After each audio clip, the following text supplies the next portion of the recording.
नमस्कार दोस्तों, आज मैं आपको गणेश जी और कंजूस बुढ़िया की कहानी सुनाने जा रही हूँ। एक समय की बात है, एक गांव में एक सास बहू रहती थीं। सास बहुत कंजूस स्वभाव की थी। वह धर्म पुण्य तो बहुत करती थी, लेकिन भगवान के सेवा पूजा से ज्यादा उसका ध्यान पैसे पर रहता था। एक बार उसने गणेश भगवान का व्रत किया, सारे परिवार और पड़ोसियों को खाने का निमंत्रण दिया। उसने सोचा कि अगर मैं ब्राह्मण भोज करा दूं तो उद्यापन भी हो जाएगा, पर अगर कोई पेटू ब्राह्मण आ गया तो उसे भोजन कराने में बहुत खर्चा हो जाएगा। उसने अपने बहू से कहा, मुझे एक ब्राह्मण को जिमाना है। तुम एक काम करो, कोई छोटा लड़का देखकर न्योता देकर आ जाओ और एक व्यक्ति की रसोई ज्यादा बना लेना। बहू घर से बाहर गई। कुछ दूर पर ब्राह्मण के लड़के गेम खेल रहे थे।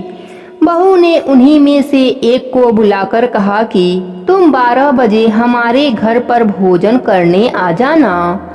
लड़के ने कहा, मेरा नाम गणेशा है, मुझे गणेशा गणेशा पुकारना, मैं उसी समय आ जाऊंगा। बहू ने घर जाकर रसोई में खाना बनाया। उसके बाद वह घर के बाहर गई।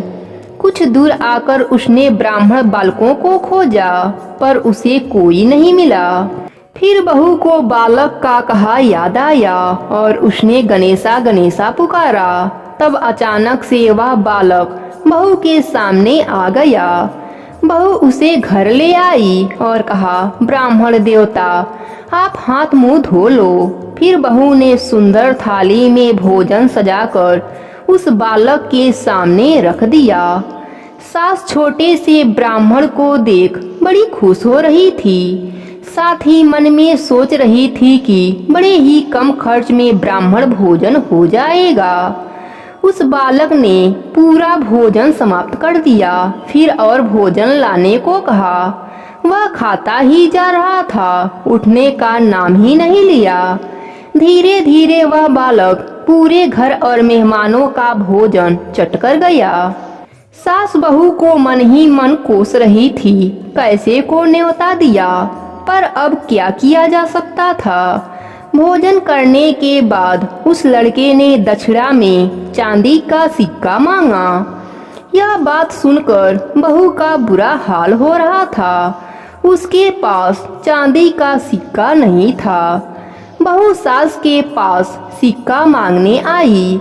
सास ने उसे 2-4 बातें सुनाकर चांदी का सिक्का यह सोचकर दिया कि अगर दक्षिणा नहीं दिया तो ब्राह्मण भोजन का पुण्य नहीं मिलेगा।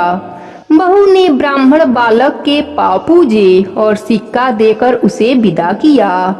जैसे ही वह बालक विदा हुआ, तब सास बहू ने मुड़कर घर के भीतर देखा। घर में खूब हीरे मोती चमक रहे थे। सास बहू दोनों धन देखकर बहुत खुश हुईं और बोली, गणेश जी का हम पर कृपा हुआ है। हमारे धन्य भाग जो हमारे घर गणेश जी भोजन करने पधारे।